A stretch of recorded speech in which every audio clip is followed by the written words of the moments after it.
SK 유심이 털렸는데 진짜 괜찮은 게 맞아? 아니, 안 괜찮지. 당연히 안 괜찮지. 지금 가장 큰 문제는 SK텔레콤조차 정확하게 뭐가 어디까지 털렸는지 모른다는 점이야. 그래서 SK에서 하는 말은, 다행히 지금까지는 유심 복제 피해는 신고되지 않고 있다. 이 정도 말만 되풀이하고 있는 거지. 그런데 이 와중에 누군가가 SK텔레콤 고객 이름으로 몰래 휴대전화를 개통해서 5천만 원을 빼내가는 사건이 발생해. 당연히 피해자는 이번 유심 해킹으로 인한 피해가 아니냐라고 의심하고 있고, SK텔레콤을 사용해 오던 한 60대 남성인데 지난 22일에 본인이 쓰던 휴대전화가 갑자기 먹통이 된 거야. 그래서 당연히 대리점을 찾아갔지. 그런데 청첩병력 같은 소식을 듣게 돼. 고객님, 휴대전화가 해지됐는데요? 라는 말을 들은 거야. 나는 해지한 적 없는데? 그런데 더 충격적인 건, 그런데 고객님 명의로 알뜰폰이 하나 개통됐는데요? 라는 말을 직원한테 듣게 된 거야. 알뜰폰이요? 그런데 더 충격적인 게 뭔지 알아? 바로 그 같은 날, 알뜰폰 개통도 충격적인데, 고객님의 계좌에서 무려 5천만 원이 이체됐다라는 통보를 받게 돼. 어머, 알고 봤더니 1천만 원씩 총 5번 전혀 모르는 사람의 계좌로 5천만 원의 거액이 빠져나간 거야. 아니, 당연히 피해자와 피해자의 자녀들은 누군가가 유심을 해킹해서 복제폰을 개통했고 복제폰을 통해서 개인정보를 알아내서 돈을 빼간 것 아니냐라고 의심하고 있어. 물론 이번에 유출된 유심 정보로 복제폰을 개통하는 것까지는 가능해.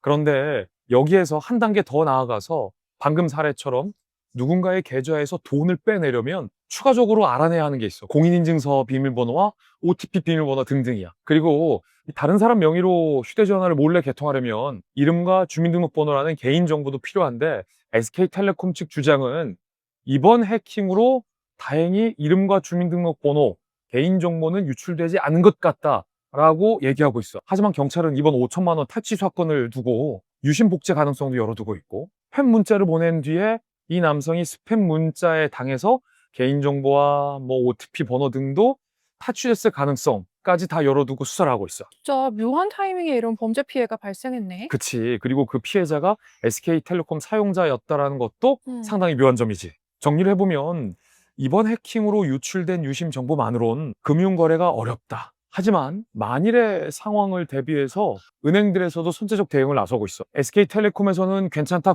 하지만 은행들의 생각은 전혀 다른 거지. 일단 국민은행은 개인정보 유출 사고에 대비한 TF팀을 꾸려서 가동하고 있고 SK텔레콤 이용자 국민은행 고객에 한해선 인증서를 발급할 때 반드시 안면 인식 절차를 추가해 놨어. 신한은행도 마찬가지인데 고객이 평소 쓰던 휴대전화와 다른 기기를 사용할 경우엔 ARS 인증 대신 휴대폰 안면 인식 절차를 반드시 거치게끔 보완을 했어. 하나은행도 SK텔레콤 이용자에 한해서 안면인식 추가 인증 절차를 검토 중이야. 우리은행 역시 마찬가지지. SK텔레콤에선 이번에 유출된 정보로 이 금융 자산을 탈취할 수는 없다라고 못을 받고는 있지만 은행들의 분위기는 다른 거지. 아니, 정말 이번에 털린 유심 정보로는 내 계좌에서 돈을 빼갈 수는 없어? 굉장히 핵심적인 질문인데 공인인증 정보가 유심에 저장된 건 맞아. 하지만 이번에 해킹돼서 탈취된 정보는 서버에 저장돼 있던 전화번호와 유심 고유 정보 이 두 가지뿐이라는 게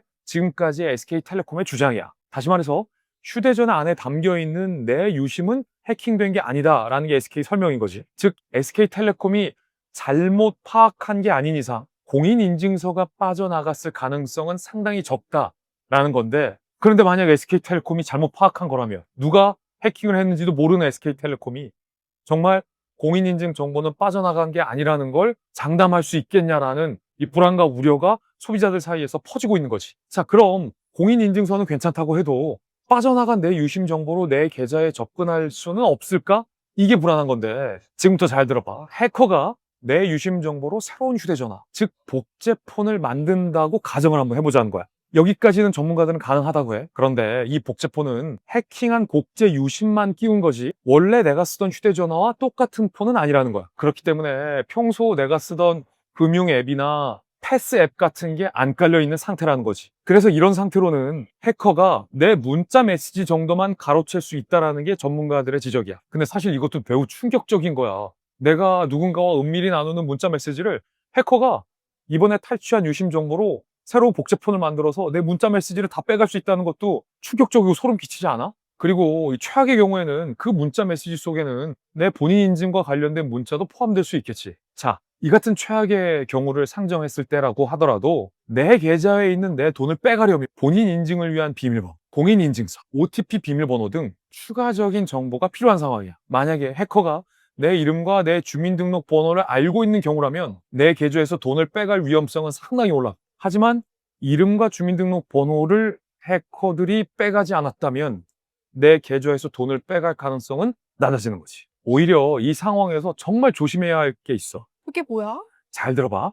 이런 혼란 상황을 노린 다른 추가 범죄인데 유심 정보를 탈취해간 해커가 갑자기 내 휴대폰에 이런 문자를 보내는 거야. 휴대전화를 껐다 켜십시오. SKT 해킹 사건으로 휴대전화를 재부팅하십시오. 라는 문자 메시지가 만약에 온다면 이건 해커가 보낸 문자 메시지일 가능성이 매우 높아. 짧은 시간 안에 내 전화기를 장악하고 통제하기 위한 하나의 해커들의 장치라는 거지. 또 문자 메시지 중에 유심히 복제됐습니다. 이런 어플리케이션을 다운받으세요. 라고 문자 메시지가 링크와 같이 발송된다면 이건 악성 앱 설치를 유도한 스미싱 기법일 가능성이 매우 커.